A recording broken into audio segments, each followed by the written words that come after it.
Okay, European imperialism in Africa before the 19th century was not very involved at all. Europeans had shared much history with the people of Africa's Mediterranean coast, going back to the classical era, but they lacked the ability to move south of the Sahara Desert into the interior. The Portuguese set up some military outposts in the 16th century around South Africa's Cape of Good Hope and along the rim of the Indian Ocean, but they did not establish any colonies. And then, of course, the slave trade was going on in West Africa. And the Dutch East India Company established a colony at Cape Town, South Africa in the mid-17th century. And over the next 100 years, Dutch settlers established farms throughout the region.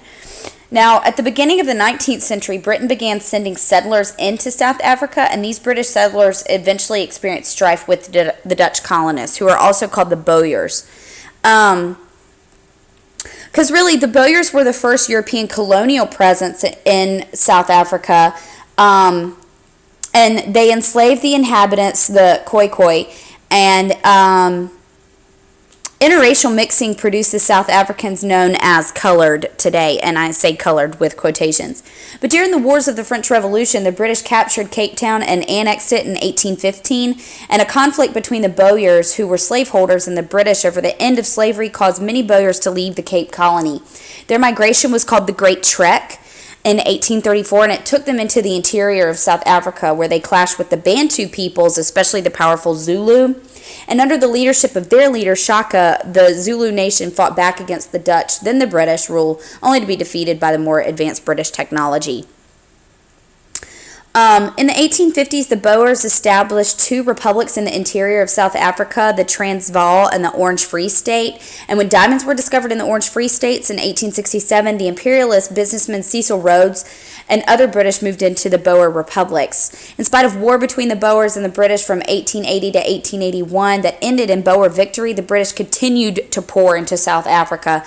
Migration was especially intense after gold was discovered in Transvaal. Continued tension, however, between the British and the Boers culminated in the Boer War of 1899 to 1902. And after this conflict, the Boers began a period of dominance over the native South Africans, and in 1902, the individual Boer republics maintained their self-governing status as they were united into the Union of South Africa, which was controlled by Great Britain. The scramble for Africa officially began when British explorer Henry Stanley claimed the Congo River Valley for Belgium in 1879. King Leopold II of Belgium, in essence, created a personal colony there, with Stanley opening the region to trade by overseeing the construction of roads and using forced labor on both the roads and the rubber plantations. Leopold essentially thrust out the Portuguese, who had established a colony in the Congo in the 15th century, and he declared the Congo a free trade area, but his legacy of repressive rule there eventually forced the government of Belgium to take control of the colony in 1908, and it then became the Belgian Congo. As early as 1659, the French had established a trade port on the West African coast at St. Louis in present-day Senegal. Unlike other European powers following the Age of Discovery, France never played a major role in the slave trade, but instead was primarily interested in Africa for trade.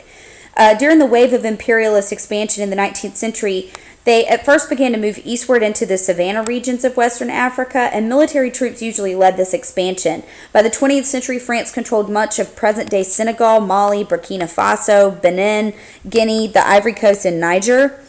France also controlled Algeria, Morocco, and Dahomey, which is part of present-day Benin.